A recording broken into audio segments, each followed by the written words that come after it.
বসিরহাটের বড় মাওলানা আল্লামা রুহুল আমিন রহমাতুল্লাহ আলাইহি কলকাতার একে আপনার পাক সার্কাসের একে ফজলুর রহমানের বাড়িতে উনি ইন্তেকাল করলেন। ফুরফুরা শরীফের মেজলা হুজুর পীর কাবলা ছুটে এলেন পাক সার্কাস ময়দানে, ওনার একটা জানাজা নামাজ হলো। আবার ওখান থেকে বসিরহাটের জমিনে ফিরিয়ে এনে সেখানেও একটা জানাজা হলো। যে অ্যাম্বুলেন্সে করে বড় মাওলানা রুহুল আমিনকে নিয়ে আসা হলো। অ্যাম্বুলেন্স গাড়ি বসিরহাটের দরবারে পৌঁছে গেল। হুজুরের লাশ মোবারক নিচে রাখা হলো।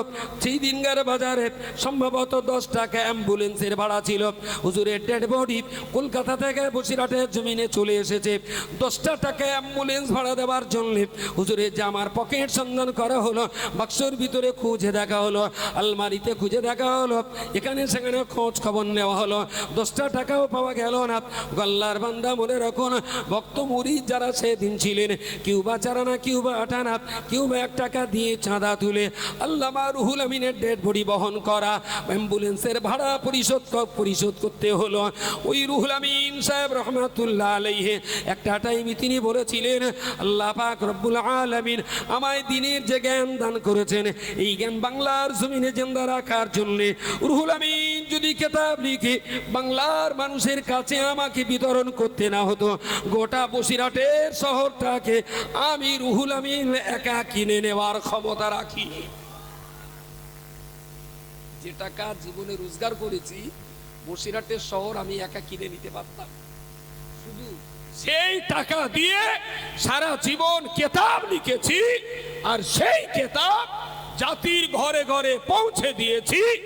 খুব আবেগের সঙ্গে একবার তিনি বলেছিলেন, এমন কিতাব লিখে যাব বাংলার ঘরে ঘরে আলেম তৈরি হবে, আর আমার কিতাব যার ঘরে থাকবে আমি রুহানি অবস্থায় সেই ঘরে অবস্থান করব।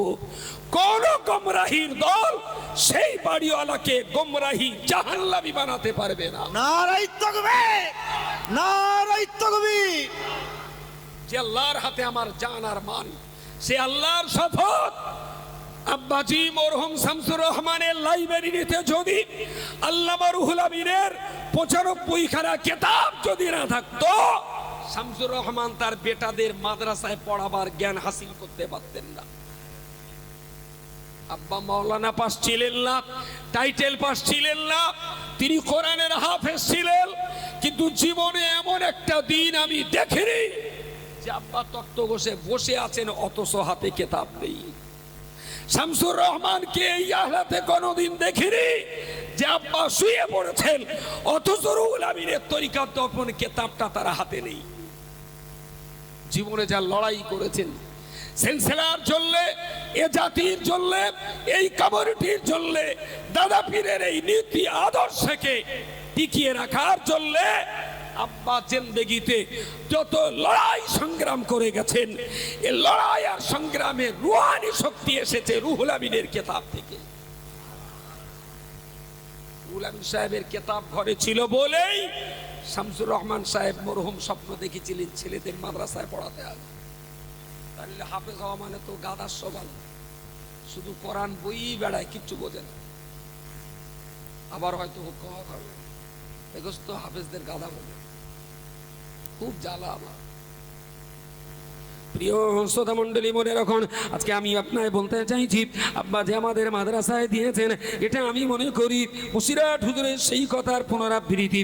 বসিরহাটের বড় মাওলানা আল্লামা রুহুল আমিন সাহেব রহমাতুল্লাহ আলাইহির তার ইন্তেকালের 80 বছর পরেতে, তার মৃত্যুর 80 বছর পরেতে তার রুহানি দোয়ার বাবরকত, তার হলে আমার বাবা কেন আমাদেরকে মাদ্রাসায় দেবেন? আল্লাহর বান্দা মনে রাখুন, বসিরহাট হুজুর বলেছিলেন এমন কিতাব রচনা করে যাব বাংলার ঘরে ঘরে আলেম তৈরি হবে। বসিরহাট হুজুরের কিতাব পড়ার কারণে আব্বাজি মুফতি সাহেবকে মাদ্রাসায় দিয়েছিলেন।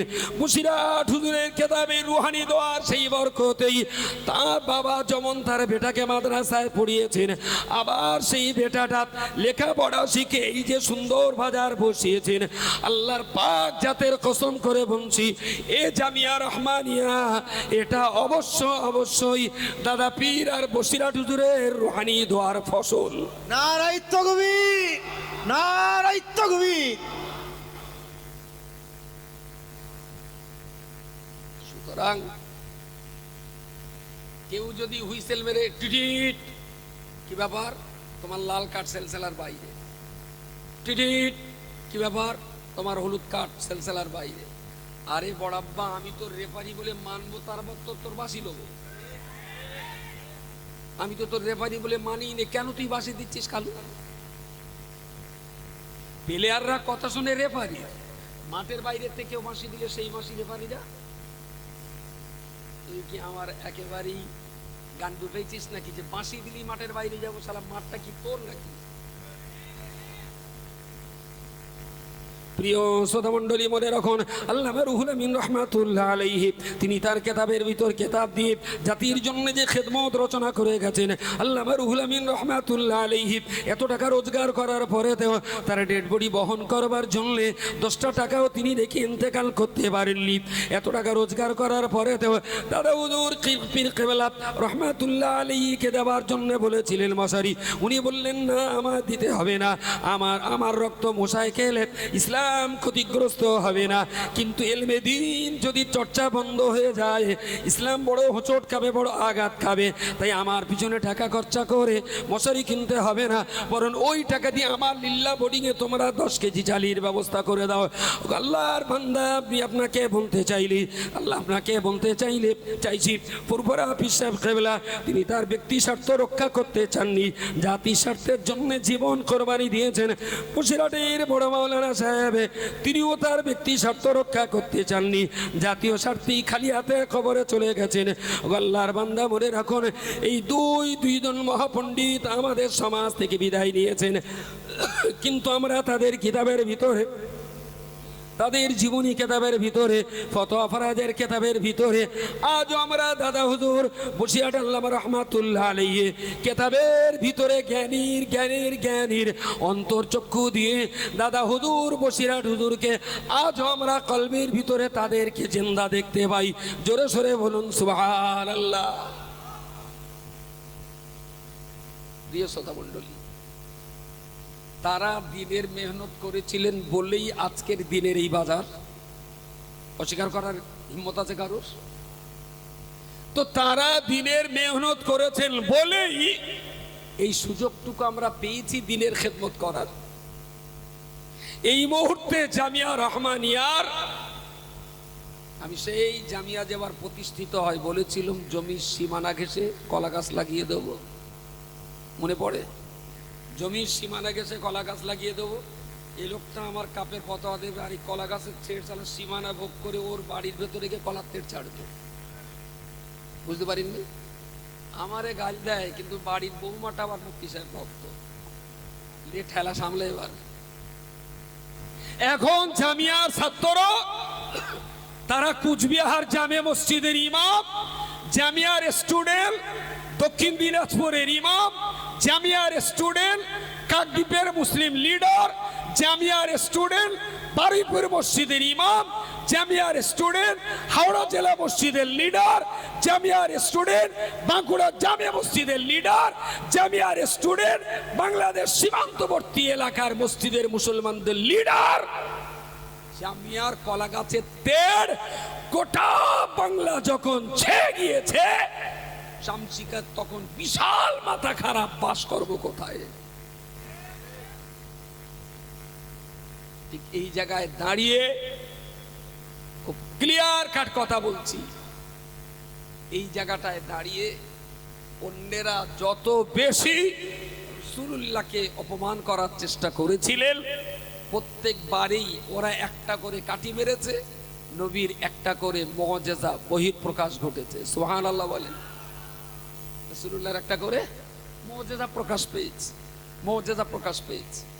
আমি বলছি জামিয়ার পিছনে যত কাটি মারবি, জামিয়ার মুআজিজা একটা করে তত দেখবি, যত কাটি মারবে তত লাভ হবে। সেই জন্য বলেছিলাম সুযোগ পেলে ওদের আন্ডার প্যান্ট গেঞ্জি দিলাম সাদা, সুযোগ পাচ্ছি।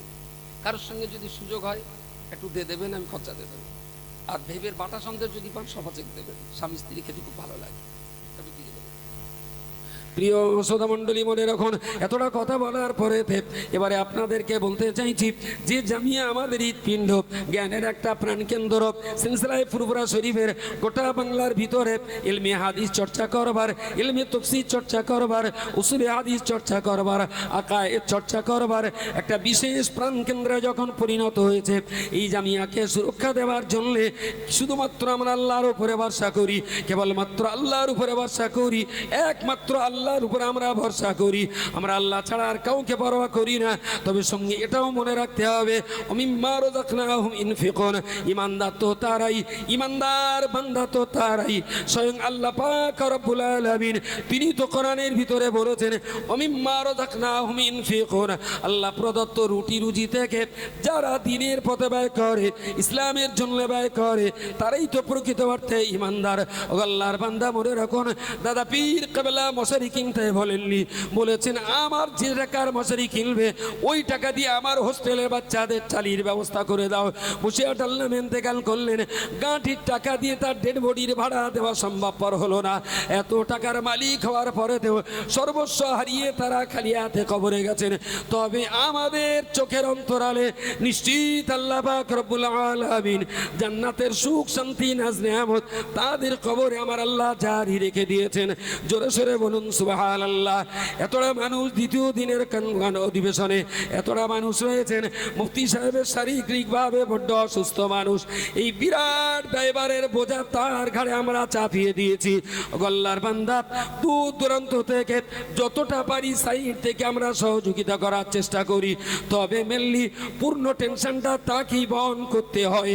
আল্লাহ পাক রব্বুল আলামিন তার হায়াত কিসমতকে দারাজ করে দিন, সেই হাতে কুল্লি আল্লাহ নসিব করে দিন। কম বেশি 100 বছর হায়াত দিয়ে আল্লাহ পাক মুফতি সাহেবের দ্বারাতে ইলমে দ্বীনের এই বিরাট খেদমতকে আল্লাহ পাক যেন কবুল করেন। জোরে সোরে বলুন আল্লাহুম্মা আমিন। এটা আমার বিরাট চাইতে যুগকে 100 বছর হয়েছে। আপনার কি মনে হয় কালকে দিন বললে ভালো হয়? 100 বছর বাঁচো। আরে মালিকের কাছে চাইতে তো হবে, তো কম কম চাবো কেন? বুঝতে পারিনি, সব সময় বেশি বেশি। আলহামদুলিল্লাহ, মুফতি সাহেবের পুরো টেনশনটা তার মাথায়। আপনারা সবাই যদি 1 জিনিস করে পানি দেন, 1 গ্লাস পানি হবে। 1 জিনিস করে দিলে কথা বলেন 1 গ্লাস হবে। মুফতি সাহেবের যদি 1 গ্লাস পানির দরকার হয়, আমরা কেউ তো সাগর নদীর মালিক না যে হুজুর বলবো আমার পরিস্থিতি তুমি 1 গ্লাস ঢেলে লাও। আমাদের তো সব কুয়া পাত কুয়া। তা 1 জিনিস করে দেন। এতটা মানুষ রয়েছেন, শুরু হোক 10,000 টাকা দিয়ে, গ্লাসটা ভরাতে হবে 10,000 টাকা দিয়ে।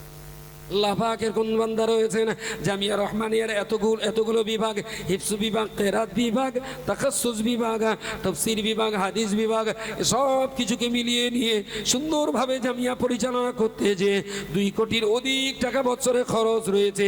এই বিরাট অংশের খরচের একটা ব্যয়ভার জামিয়া রহমানিয়ার 3 দিনের ইসালে সওয়াবে কম বেশি 6 ভাগের 1 ভাগ টাকা এখানে উঠে আসে। আপনারা স্বতঃস্ফূর্তভাবে দান করেন। প্রত্যেকটা মানুষের কাছে 10 টাকা, 20 টাকা, 500, 100, 200, 1000 টাকা যার যেমন দেওয়ার আছে আল্লাহর হস্তে তড়ি ঘড়ি একটু উঠে আসুন। জিকিরের মজলিসে মুফতি সাহেবের হাতে হাত দিয়েছেন, তখন তো মনটা আপনার অনেকটাই নরম ছিল। সেই নরম অবস্থায় পকেট উজাড় করে আপনি মুফতি সাহেবকে দান করেছেন। খাদির জামিয়া রহমানিয়াতে মুফতি সাহেবের হাতে আপনি দান করেছেন। আমিও জামিয়ার সুরক্ষার জন্য, জামিয়ার পরিচালনার জন্য আপনাদের মতো দারাজ হস্তে দানি বান্দাদের কাছে আমি আব্দুল মাতিন ভিখারির মতো করে 2 হাত আপনাদের কাছে পাচ্ছি। 100, 200, 500, 20, 50 টাকা যিনি যেমন দেবেন, একটা মানুষ যেন এই দানের শরীক থেকে আপনি বঞ্চিত হবেন না। তাড়াতাড়ি ওঠেন, দেরি করা যাবে না, কালেকশন করতে দেরি করবো না।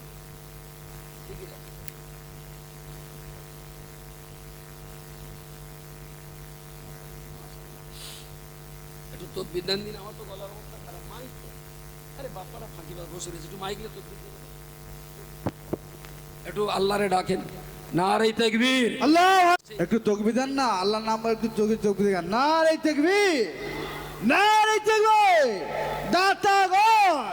দাতাগণ, আল্লামা রুহুল আমিন রহমাতুল্লাহ সিটি জামিয়া রহমানিয়া নারে তাকবীর। আসেন যখন আছে আসেন হুজুর হাতে দিয়ে যান, আসেন। ইনশাল্লাহ ইনশাল্লাহ। আল্লাহ পাকের বান্দা নানা এবং নানিমা দুইজনের জন্য 5,000 টাকা দান করেছে। ওরা ক্যাশ দিয়েছে 5,000 টাকা দিয়েছে। আল্লাহ তার দানকে কবুল করে দিন। নানা এবং নানিমার কবরকে আল্লাহ তারা কবরকে আলোকিত করে দিন, তারা হায়াত কিসমতকে দারাজ করে দিন। আল্লাহ অধিক পরিমাণে রোজগার করবার ক্ষমতা দিন, আরও বেশি বেশি পরিমাণ দিনের পিছনে ব্যয় করতে পারে। আল্লাহ এমন দাতা বান্দাদেরকে অধিক টাকার মালিক আপনি বানিয়ে দিন। আল্লাহ পাকের এক বান্দি রাজারহাট মোহাম্মদপুর গ্রামের আমার এক বোন, তিনি 10,000 টাকা দিয়েছেন। আল্লাহ তার দানকে কবুল করুন, হায়াত কিসমতকে দারাজ করে দিন, এও পরকালে আল্লাহ ভালাই নসিব।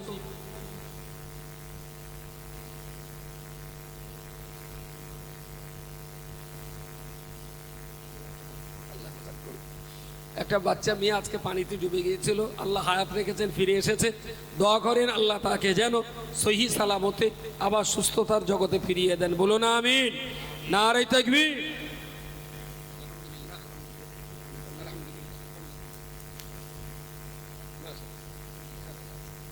আলহামদুলিল্লাহ। তাড়াতাড়ি উঠে আসুন, তাড়াতাড়ি। মনোয়ার রহমান সাহেব বলবেন, শাহিম ভাই আসছেন, আমাদের বাকিউল্লাহ সাহেব রয়েছেন, আরও অনেক আলেম ওলামা রয়েছেন। তাদের বক্তব্য আমাদের শুনতে হবে, তাদের বক্তব্য শুনতে হবে। আবার এই বক্তব্যের মাঝখানে জামিয়ার অক্সিজেন সিলিন্ডারটাও আমাদের কিনে ফেলতে হবে। কোচির অক্সিজেন দেবো না, শুধু ভালো মন্দ খাওয়া দেবো, সেটা তো সম্ভব নয়। আল্লাহর রাস্তায় আসুন। আল্লাহ পাকের এক বান্দা ওয়াদা ছিল 2,000, সেটা দিয়েছেন, আবারও তিনি 1,000 টাকা দেবেন। আলহামদুলিল্লাহ। প্রথম আমার একজন আল্লাহ পাকের এক বান্দি 10,000 টাকা দিয়েছেন। আল্লাহ তার দানকে কবুল করুন, হায়াত কিসমতকে দারাজ করে দিন, ইহ পরে কাল্লা আল্লাহ ভালাই নসিব করে দিন। আসমানের বেলা আসমানে তুলে নিন, জমিনের বেলা জমিনে দাফন করে দিয়ে। আল্লাহ আমার যে বোনটা 10,000 টাকা দিয়েছেন, তিনি তার আব্বাকে হারিয়েছেন, আব্বার কবরটাকে আপনি আলোকময় করে দিন। আল্লাহ তার মা হায়াতে বেঁচে রয়েছেন, ওই মায়ের হায়াত কিসমত আল্লাহ আপনি দারাজ করে দিন। দ্বিতীয় নম্বরে আল্লাহর বান্দা মুফতি সাহেবের বড় জামাতা মাওলানা আব্দুর রহমান সাহেব, খাদিজাতুল কুবরার প্রিন্সিপাল, তিনিও 10,000 টাকা দেবেন। আল্লাহ দানকে কবুল করুন, হায়াতে তয়্যিবা নসিব করুন, ইলমে আমালে তারাক্কি দান করুন। রব্বুল আলামিন আল্লাহ মরণ পর্যন্ত দ্বীনি খিদমতে তার জীবনকে মঞ্জুর করুন। জোরে বলুন আল্লাহুম্মা আমিন। নারে তাকবীর।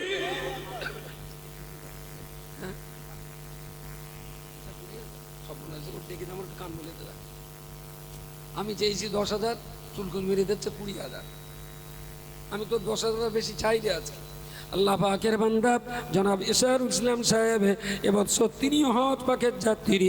আল্লাহ পাকের সেই বান্দা, তিনি 20,000 টাকা দান করবেন। আল্লাহ তার দানকে কবুল করুন, হায়াত কিসমতকে দারাজ করুন, হজ করবার মতো একটা সুন্দর সুস্থ সবল দেহ দান করুন। রব্বুল আলামিন আল্লাহ পরিবারে আপনি শান্তি নসিব করুন, কর্মকাণ্ডে বরকত দান করুন। আল্লাহ যারা দিনের পিছনে 1 টাকা ব্যয় করে মালিক রে, তাদের রুটি রুজিতে লক্ষ টাকা আপনি লাভ দান করুন, যাতে আগামী দিনেতে অধিক পরিমাণে গরিব দুস্থ এতিম অসহায় মানুষের জন্য তারা ব্যয় করতে পারে। আল্লাহ দাতা বান্দাদের হাতে যদি আপনি টাকা না দেন, দান তারা কিভাবে করবে? তাই দান তারা জামিয়াতে করুক আর নাই বা করুক, অধিক পরিমাণ দাতাদের আপনি টাকার মালিক বানিয়ে দিন। পৃথিবীর যে কোনো প্রান্তের যে কোনো গরিব দুস্থ মানুষের পিছনে ব্যয় করতে পারে, এ তৌফিক দাতা বান্দাদের নসিবে আপনি মঞ্জুর করুন। নারে তাকবীর। আল্লাহু আকবার। তোর বাবার জন্য তুই দোয়া কর, আমি কেন করতে যাবো? বোন আমার মামু,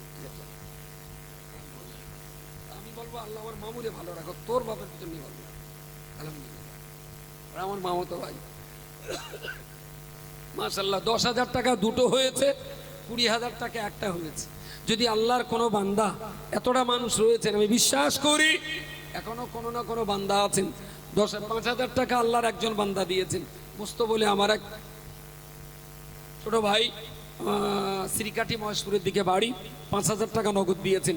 5,000 টাকার জোড়া কে আছে? 10,000 টাকা ট্রিপল কে আছে? 20,000 টাকার জোড়া কোন আল্লাহর বান্দা আছেন? একটু তাড়াতাড়ি বলতে হবে, সময় লেট করলে অসনা কমে যাবে, অসনা কমে যাবে। তাড়াতাড়ি আসুন, দেরি করেন না। আল্লাহর রাস্তায় একটু তাড়াতাড়ি বলেন।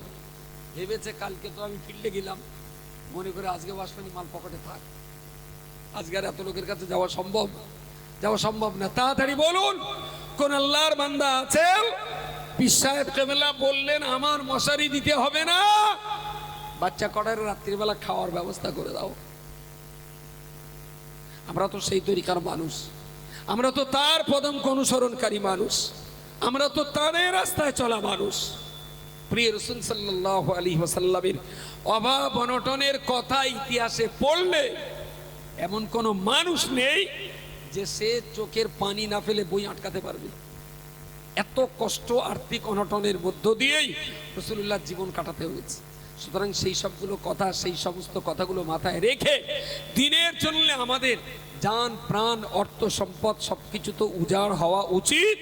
যেহেতু আমরা আল্লাহ বিশ্বাসী, নবীতে বিশ্বাসী, শরীয়তে বিশ্বাসী, ইসলাম আমাদের দিল। আল্লাহ পাকের কোন বান্দা আছেন একটু আল্লাহর রাস্তায় বলেন, একটু আল্লাহর রাস্তায় বলেন, আল্লাহর রাস্তায় বলেন। 5,000 টাকা দেওয়ার মতো কোন বান্দা? 5,000 টাকা দেওয়ার মতো। জামিয়ার একদিনের খরচ কত বলো তো? একদিনের খরচা কত? একদিনের খরচা আবু সাইদ, একদিনের খরচা কত? হ্যাঁ, একদিনের খরচা কত জামিয়া? কেডা বলেন জামিয়ার একদিনের খরচা কত?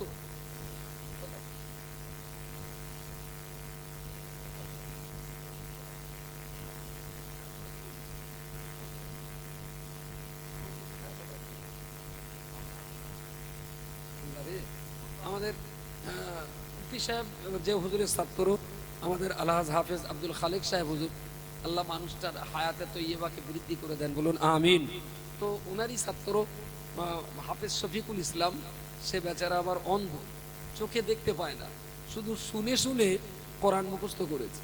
এরম অন্ধ হাফেজদের যখন দেখি আর মনে হয় দেশের যাদের চোখ আছে আর কোরআন পড়তে পারে না, সাঁড়াশিতে চোখ দুটো তুলে, চোখ আছে কোরআন পড়তে পারে না, আর ও বেচারা অন্ধ, শুনে শুনে 30 পারা কোরআন মুখস্থ করে ফেলেছে। দোয়া করেন তার জন্য। সে বেচারা টুকটাক একটু অজনসিয়াত করে, মানুষ তারে ডাকে, ভালোবাসে, আদর করে, তারে কিছু খরচ খরচা দেয় সংসার চালাবার জন্য। তার সেই সংসার চালাবার খরচ খরচার মধ্য দিয়ে তিনি বলেছেন আমি 10,000 টাকা দেবো। নারাই তাকবীর, নারাই তাকবীর, নারাই তাকবীর।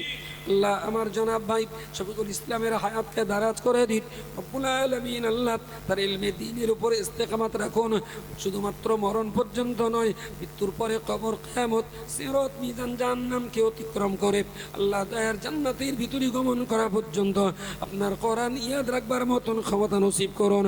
তার পরিবারকে শান্তির ঠিকানা বানিয়ে দিন।